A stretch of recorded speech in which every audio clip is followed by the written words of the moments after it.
Assalamualaikum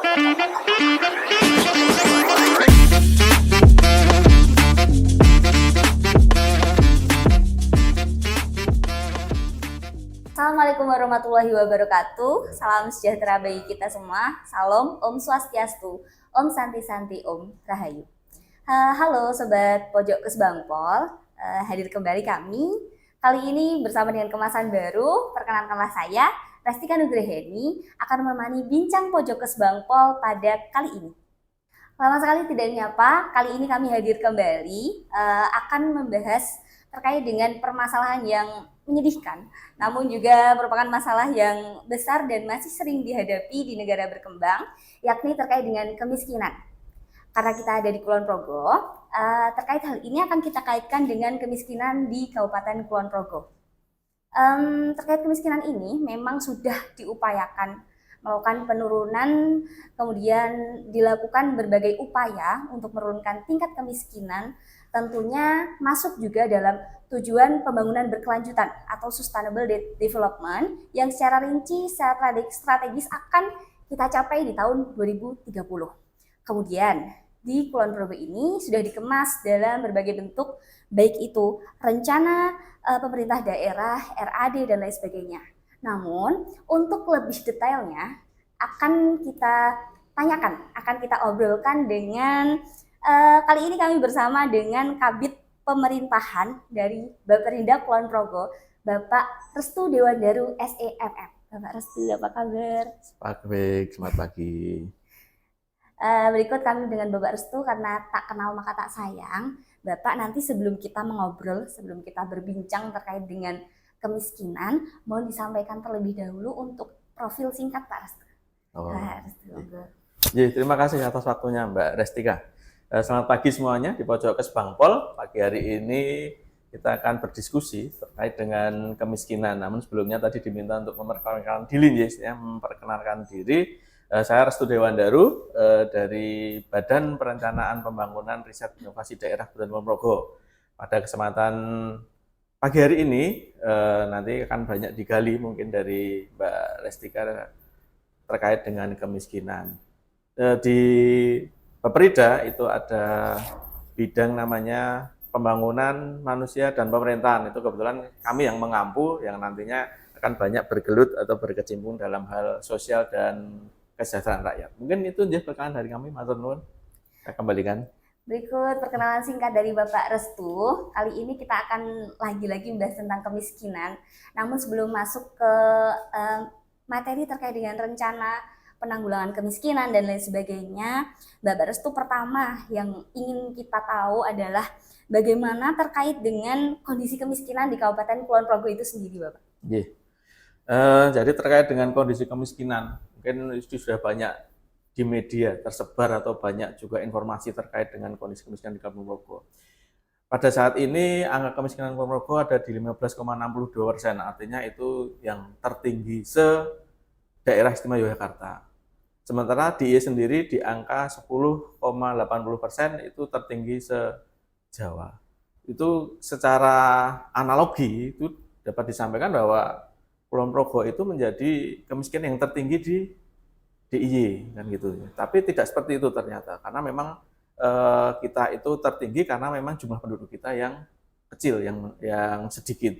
Penduduk kita hanya di angka 443.000 jiwa. Jadi artinya ketika nanti pembaginya itu sedikit, berarti angka persentasenya akan menjadi besar. Jadi itu kondisi Kulon Progo. Yang jelas untuk pemenuhan kebutuhan dasar di Kulon Progo sebenarnya secara real itu memang sudah tercukupi semua untuk masyarakatnya. Jadi tidak ada lagi yang masyarakat yang miskin, tidak makan, masyarakat yang tidak berpakaian, masyarakat yang tidak makan daging seperti kemarin kalau Lebaran Haji itu berbondong-bondong, itu bukan karena mereka tidak kuat beli daging kan gitu. Ini hanya menyemarakkan saja. Itu mungkin kondisi potret makro kondisi di Kabupaten Kulon Progo terkait dengan kemiskinan. Gitu Mbak Restika. Oke, Pak Restu, saya juga kemarin sedikit sempat melihat si grafik untuk kemiskinan di Kabupaten Kulon Progo itu memang sebenarnya menurun, tapi memang sempat ada kenaikan di tahun 2022 ke 2023 kalau tidak salah, gitu ya Pak.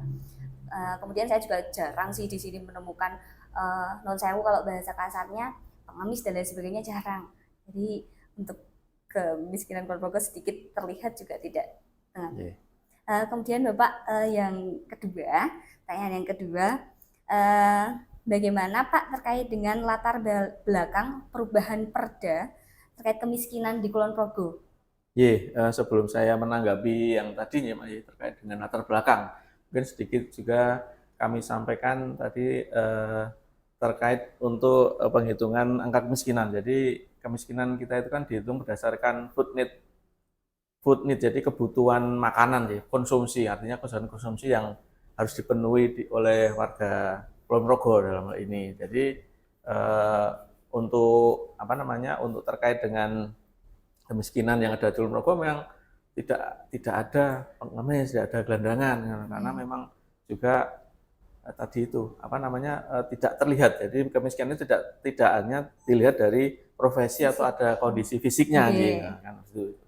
Lalu yang kedua, menanggapi terkait dengan latar belakang perubahan Perda ini, memang ini kita butuhkan karena yang pertama dinamika perubahan aturan dari pusat yang sudah banyak sekali berubah.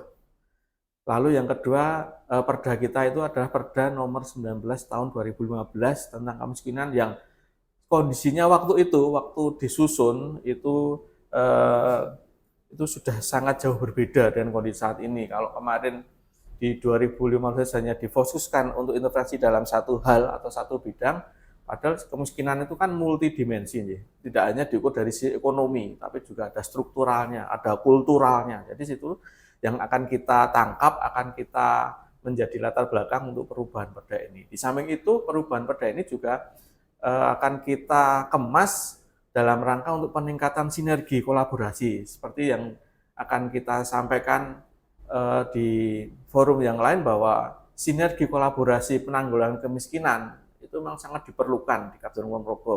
Bukannya berjalan sendiri-sendiri, tidak. Perangkat daerah yang sudah ada itu juga sudah menjalankan tugas dan fungsinya, hanya kita kuatkan kembali. Jadi nanti dalam satu permasalahan kemiskinan itu bisa diselesaikan oleh pihak. Jadi tidak bisa satu OPD akan menyelesaikan atau perangkat daerah menyelesaikan terkait dengan kemiskinan sendiri. Jadi harus ada kolaborasi, sinergi, dan koordinasi antar perangkat daerah. Mungkin itu yang dari perangkat daerah, latar belakang. Artinya memang terkait penanggulangan kemiskinan itu tidak bisa dilakukan oleh satu ataupun dua pihak, semuanya keseluruhan saling bersinergi untuk mengatasi. Kemudian Pak Restu, selanjutnya terkait dengan strategi Pemkab Kulon Progo sendiri untuk program penanggulangan kemiskinan itu yang seperti apa, bagaimana Pak?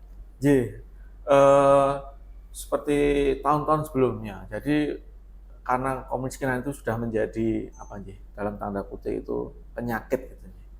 Tapi karena kita itu sebagai mohon maaf, ini karena kami Muslim, jadi kemiskinan itu sebenarnya kan tidak bisa dihapuskan, hanya dikurangi, karena dalam ajaran kita kan kemiskinan mendekati kekufuran kan. Jadi ketika kita bicara kemiskinan itu tidak hanya kemiskinan fisik, tapi juga kemiskinan mental kan. Nah, dalam hal ini untuk intervensinya memang Kabupaten Kulon Progo selama ini ada 3 strategi. Yang pertama terkait dengan pengurangan kantong-kantong kemiskinan. Ini dilakukan bentuknya intervensi ini dibangun dengan pemberian bantuan sosial.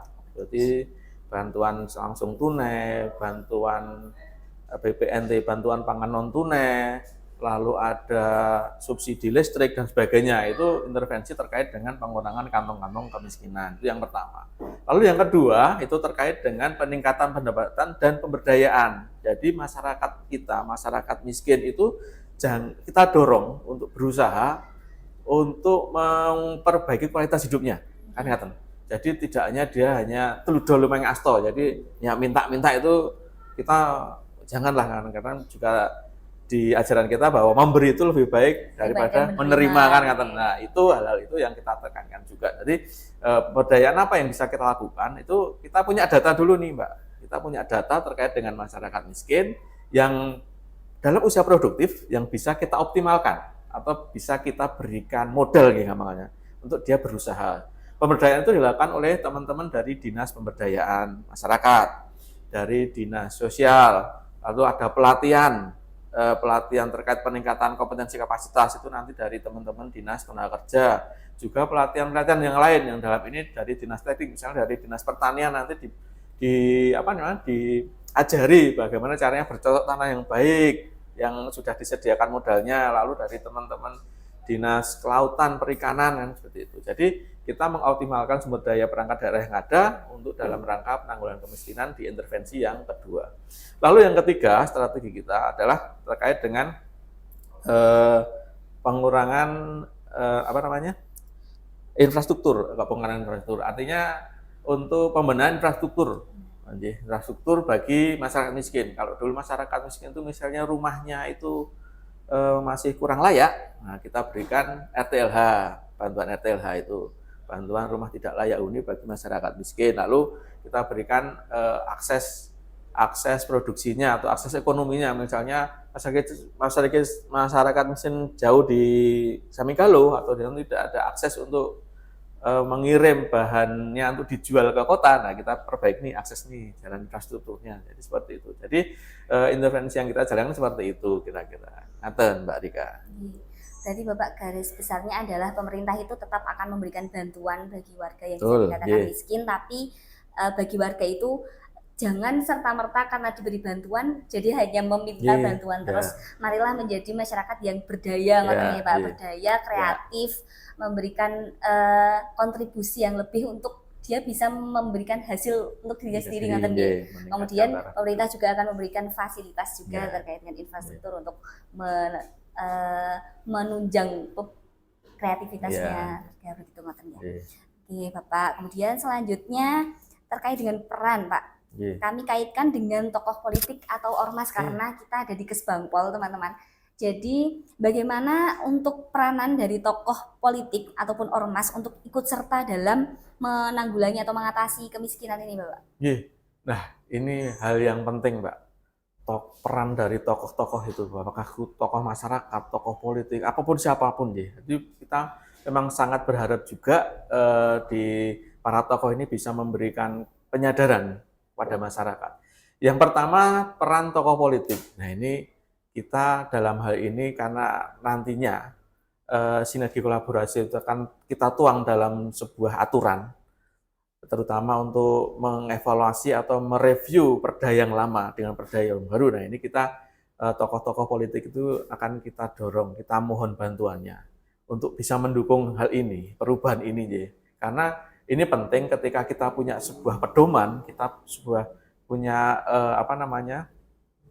istilahnya kitab dalam hal penanggulangan kemiskinan, itu disitulah nanti perannya, peran masing-masing itu akan terlihat di dalam aturan itu. Dan ini tokoh-tokoh politik ini kita harapkan juga mampu memberikan masukan, memberikan arahan, memberikan kritik nanti apabila nanti sudah dibahas di tingkat rapat kerja dengan teman-teman Dewan itu, harapannya bisa memberikan kesadaran kepada masyarakat bahwa kemiskinan itu bukan sesuatu yang baik, meminta itu bukan sesuatu yang baik.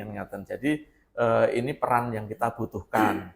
Lalu yang kedua, tokoh masyarakat, terutama tokoh agama. Di awal saya sampaikan bahwa kita masing-masing agama itu pasti punya pedoman, punya ajaran yang mana bahwa sebisa mungkin kita harus menjadi warga masyarakat yang kuat, apakah kuat dari agamanya, kuat dari ekonominya, kuat dari mentalnya dan sebagainya. Dan itu yang akan kita mintakan sosialisasikan lebih condong untuk mensosialisasikan ini bahwa kemiskinan itu bukan sesuatu yang baik. Diberi itu bukan sesuatu yang baik kan. Karena kadang-kadang seperti ini, Mbak, yang terjadi itu kita kan punya data kemiskinan. Data kemiskinan itu ada warga masyarakat yang sudah rutin nih ceritanya. Kita berdayakan ya wis ora iso. Karena apa? Satu mungkin sudah tua. Yang kedua mungkin sudah tidak ada keluarganya lagi, tapi sebatang kara. Nah, hal-hal itu yang harusnya menjadi perhatian, bukan yang masih produktif, yang masih muda, apalagi yang sok gawe konten-konten terus kalau diberi bantuan itu. Karena ini kemarin yang terjadi itu, mungkin ada berita kemarin menarik berita itu. Di Detik itu ternyata di Kulon Progo, bantuan sosial itu ditabung malah. Ini kan sesuatu yang apa nggih menurut saya Tidak sesuai tidak dengan tujuan sesuai. kita Nggih, gitu. betul. Jadi nah kok ditabung kan katanya. Harusnya kan itu untuk memenuhi kebutuhannya. Tapi ternyata dia tuh punya apa namanya? Punya penghasilan juga. Penghasilan walaupun tidak banyak, tapi dari hasil BLT-nya, hasil bansosnya itu lebih besar daripada dia bekerja. Nah, ini hal seperti yang kita hindari. Bagaimana cara menghindarinya? Yaitu tadi dari tokoh agama, tokoh masyarakat, terutama Pak Kades dalam memverifikasi data itu perlu lebih jeli, perlu lebih apa namanya lebih selektif, lebih selektif sehingga yang diberikan bantuan itu benar-benar yang membutuhkan. Jadi tidak hanya asal biasanya si A, kok nek si A ora entuk, wah aku iso diprotes ki. Si A kan mbiyen yo dadi milih kowe, dadi konstituen kowe sing menjadikan aku kepala desa kan. Itu hal-hal seperti itu nyuwun itu bisa dihindari karena memang kondisinya harus real bantuan itu karena kita sudah beberapa kali kan setiap rutin kita dievaluasi nih dalam pemberian bantuan itu dievaluasi dari Kementerian Sosial maupun dari BPK bahwa pas enggak pemberian bantuan itu apakah hanya sesuai tadi hanya rutin wong mampu juga diberikan kan. Jadi itu peran-peran tokoh itu menjadi sangat penting menurut saya, menjadi sangat sentral apakah tokoh politik, tokoh masyarakat, tokoh agama memberikan pemahaman kepada masyarakat terkait dengan kemiskinan bahwa kemiskinan itu jangan menjadi tanda kutip terus diberikan bantuan menjadi sebuah kebiasaan dan menjadi pendapatan kan. Tapi harus diberikan pemahaman kepada masyarakat menjadi tugasnya para tokoh-tokoh tadi untuk bahwa kita harus keluar dari kemiskinan atau kita harus meningkat derajat masyarakat kita itu. Mungkin seperti itu, Mbak.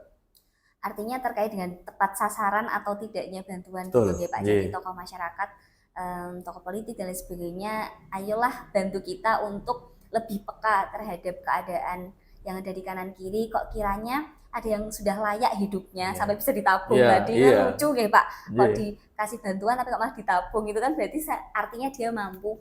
Untuk hal-hal seperti ini contoh sederhana peran dari tokoh masyarakat maupun tokoh ormas sangat diperlukan. Ya. Sangat diperlukan dan sangat penting menurut saya karena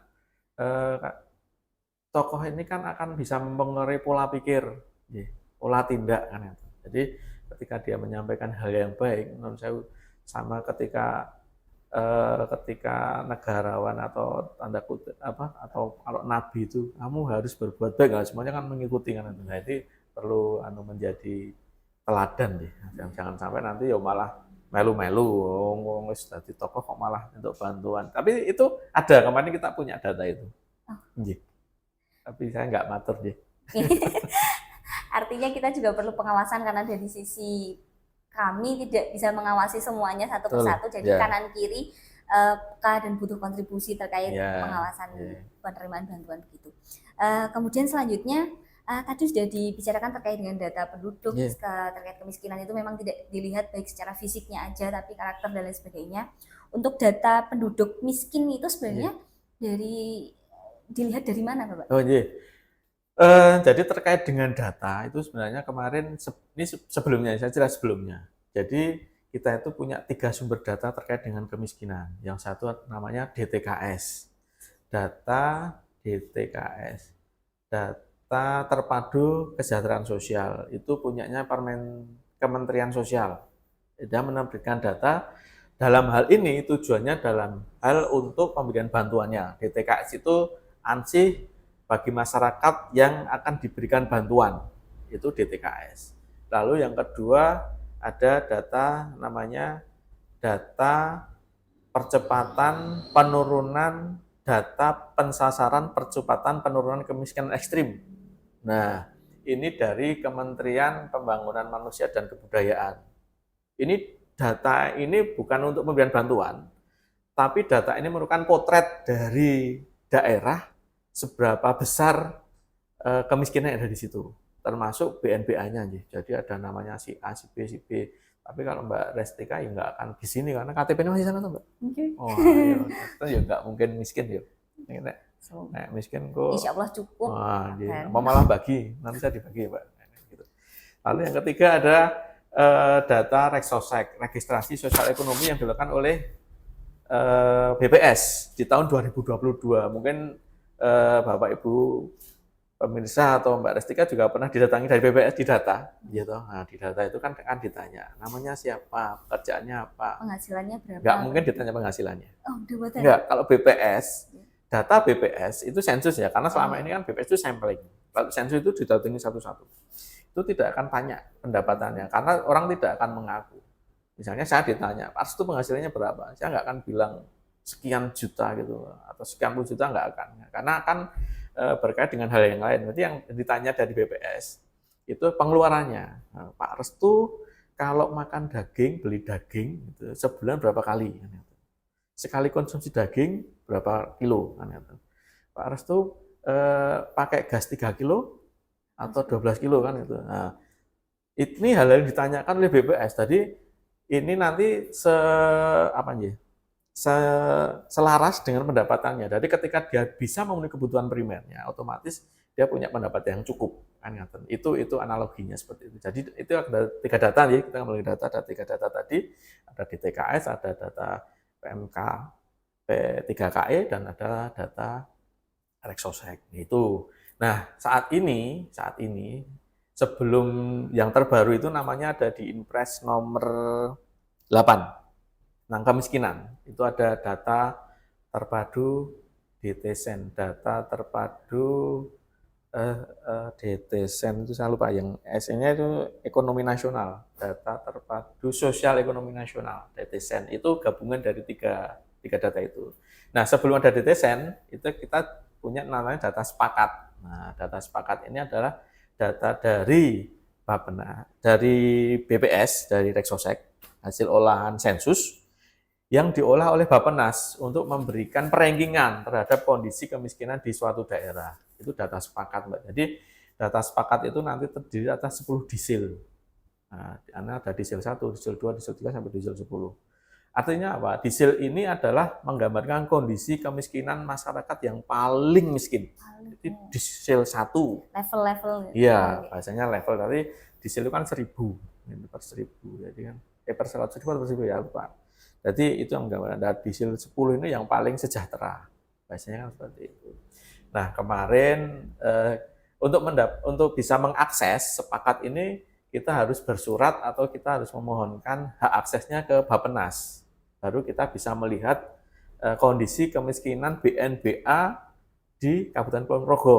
Nah, alhamdulillah untuk DIY ini baru Kulon Progo yang bisa mengakses data sepakat ini. Kabupaten lain mungkin masih berproses nih, bukan karena tidak, tapi masih berproses. Namun di perkembangannya dengan adanya Inpres nomor 8 terkait dengan ini, maka pemerintah menjadikan 3 datanya menjadi 1 data. Namanya data tunggal, data tunggal sosial ekonomi nasional tadi.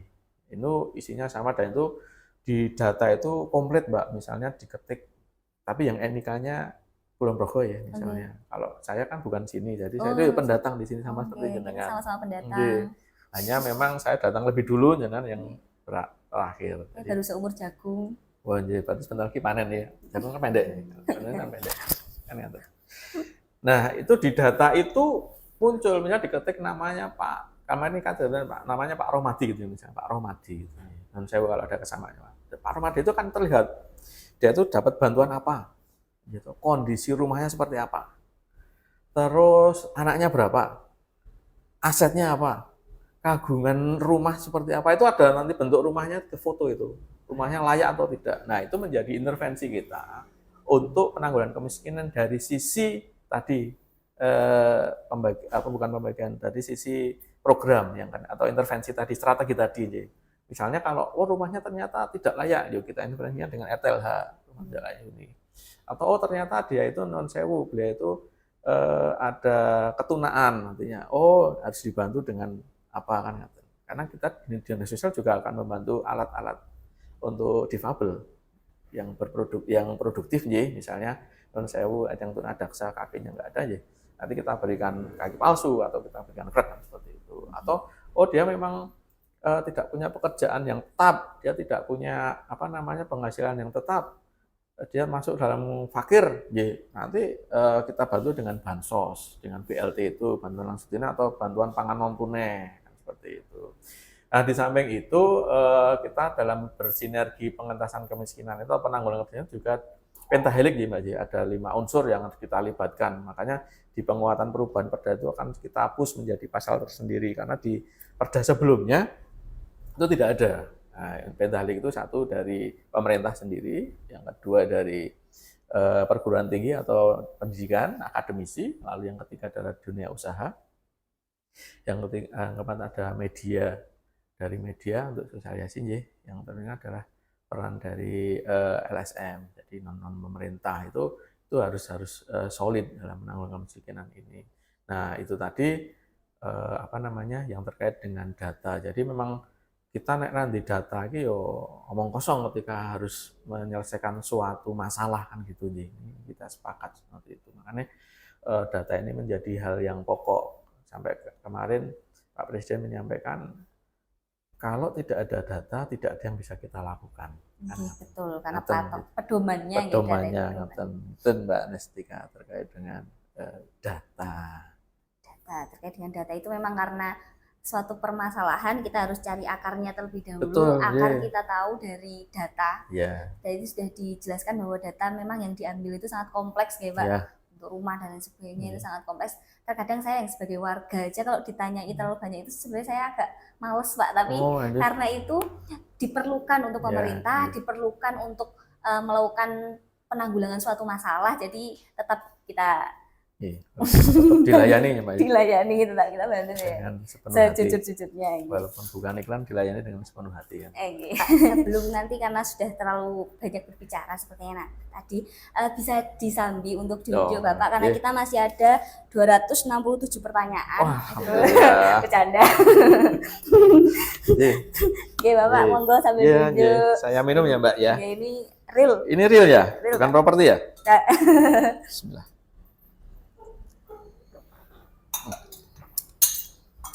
Ini minuman yang buat saya Pak. Bukan produk pemberdayaan masyarakat ya? Belum Pak, karena kita belum di endorse. Selanjutnya Bapak, kita kembali lagi untuk berbincang terkait dengan data, karena tadi sudah sampai di data. Bagaimana tindak lanjut dari hasil pendataan penduduk miskin di Kabupaten Kulon Progo?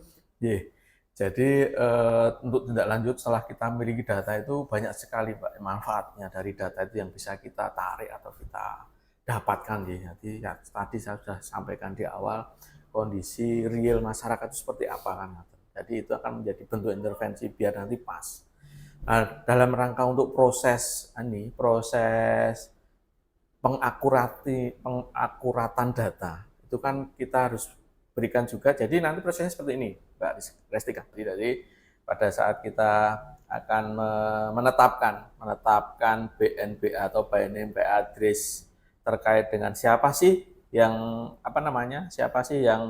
masuk dalam daftar kemiskinan gitu yang dari Kulon Progo, karena kita kemarin menerbitkan 2 surat keputusan bupati. Yang pertama terkait dengan kemiskinan, yang kedua terkait dengan kemiskinan ekstrim. Nah ini mungkin menjadi hal yang baru ya bagi Bapak Ibu semuanya atau bagi Mbak Restia juga.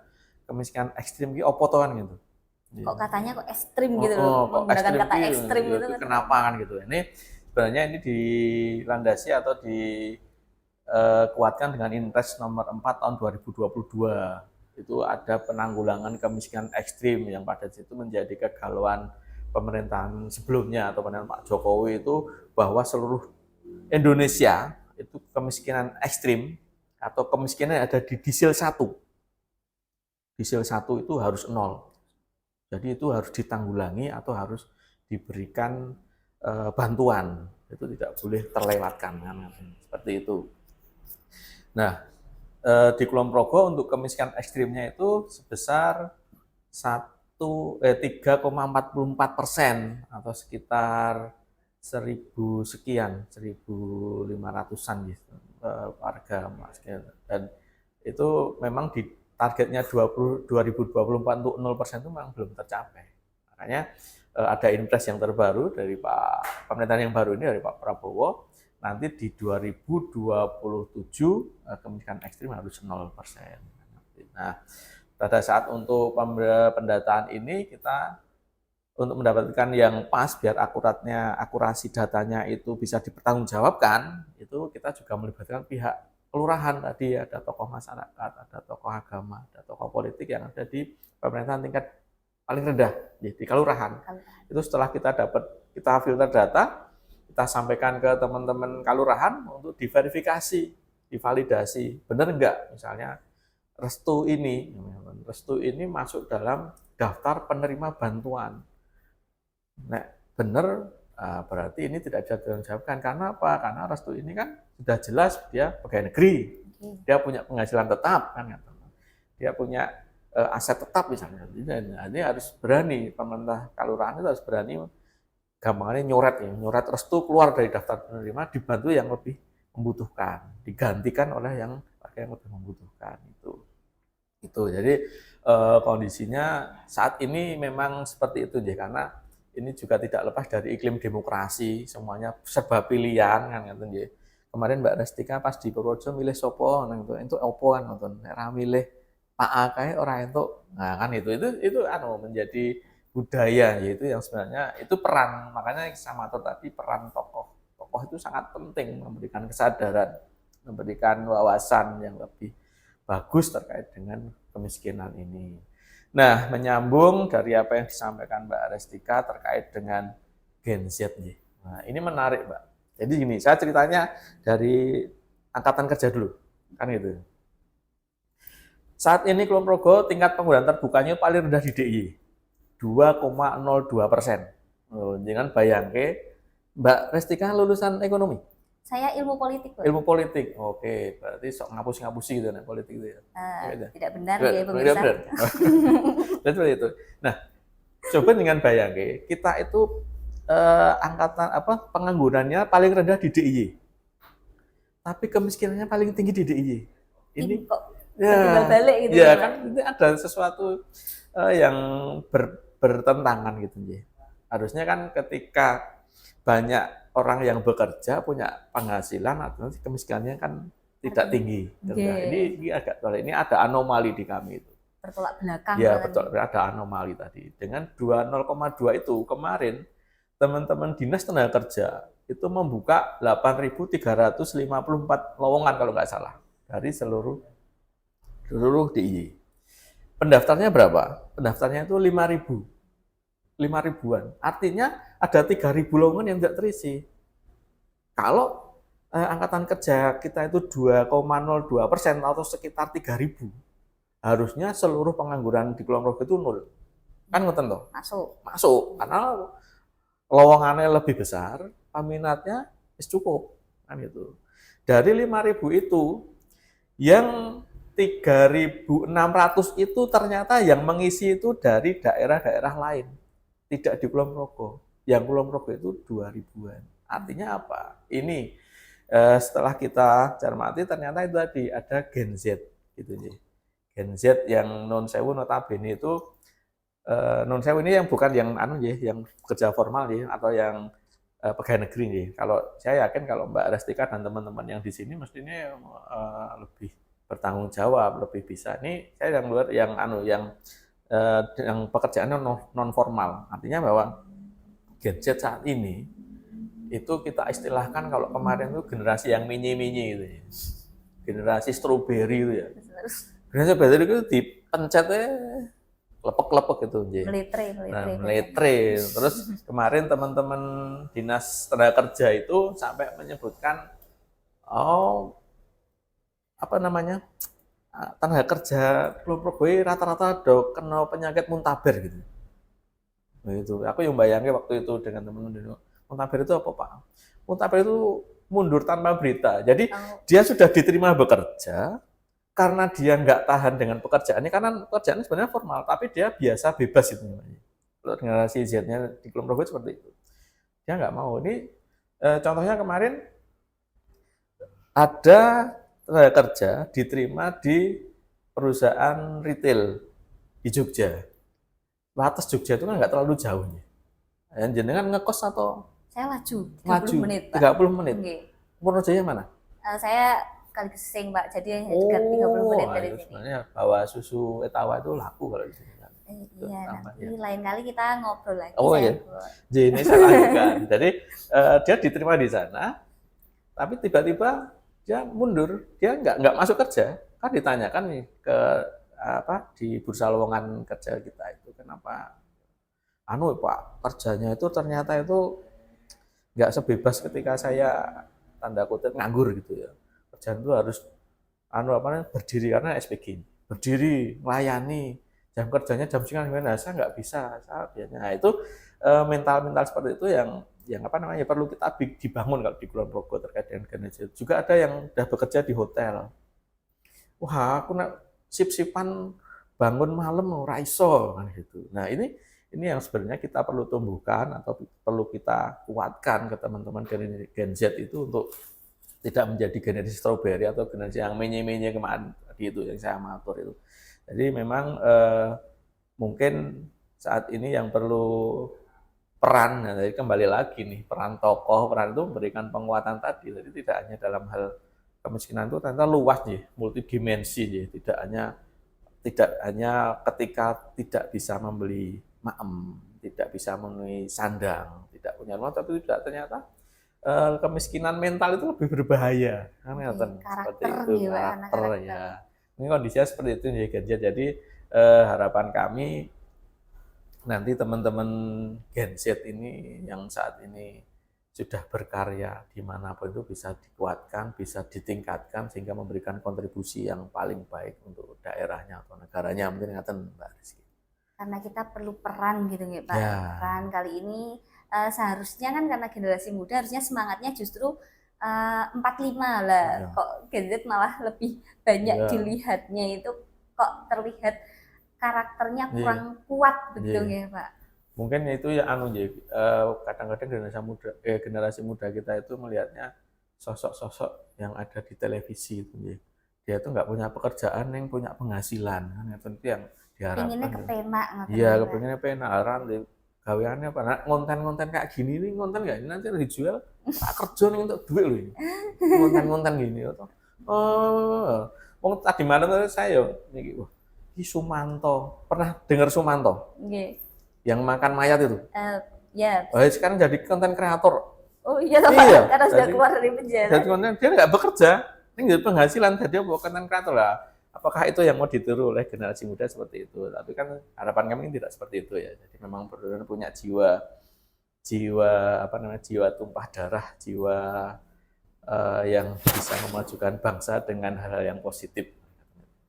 Ya, jadi kerjanya itu enggak, saya biasanya ditanya, saya di rumah sakit bagian jadi pasien lah, itu kan salah ya Pak. Terlalu mudah menyerah, janganlah menjadi generasi yang mudah menyerah, karena memang setiap keberhasilan itu perlu sekali perjuangan. Betul, ya. Oke. Kemudian kita juga pasti para Gen Z itu perlu sekali peran orang tua, Bapak, bagaimana peran orang tua untuk tetap menguatkan anak untuk lebih berani menghadapi dunia ini. Ya. Yang penuh liku-liku, Mbak. Oke, Bapak. Kemudian terkait dengan kemiskinan tadi, garis bawahnya adalah Kulon Progo itu sebenarnya sudah berupaya, bagai upaya dilakukan, namun dalam hal ini kita masih ada di rekor tertinggi. Padahal kita sudah mengupayakan memberikan bantuan, kemudian kita sudah memfasilitasi masyarakat untuk berdaya. Kita sudah fasilitasi masyarakat untuk berdaya, tinggal bagaimana ayo masyarakat, marilah kita untuk saling berusaha memberikan penghidupan yang lebih layak. Toh untuk penanggulangan kemiskinan ini adalah untuk kebahagiaan kita sendiri juga ya Pak, betul ya. Karena kemiskinan itu bukan sebuah prestasi yang harus kita pertahankan. Jadi marilah keluar dari zona itu, memberikan penghidupan yang lebih layak. Gitu. Cuma satu lagi, jadi kita harus semuanya mendukung dalam rangka penurunan kemiskinan itu, tapi tidak diturunkan dari orang tua ke anaknya, ke cucunya. Kemiskinan tidak seperti itu. Salah tafsir. Jadi kemiskinan yang benar-benar menjadi masyarakat itu lebih baik, lebih sejahtera, lebih mapan baik dalam sosial, ekonomi dan sebagainya. Mungkin ngaten Mbak Stika. Makanya orang tua itu kan juga sering kali berharap ketika orang tuanya nuwun sewu misalnya lulusan SD berharapnya anaknya lulusan SMP syukur-syukur sampai SMA betul. kuliah dan lain sebagainya. Itu adalah sebuah harapan orang tua kita supaya anaknya tidak sama juga untuk penurunan kemiskinan tadi, menurunkan kemiskinan tadi.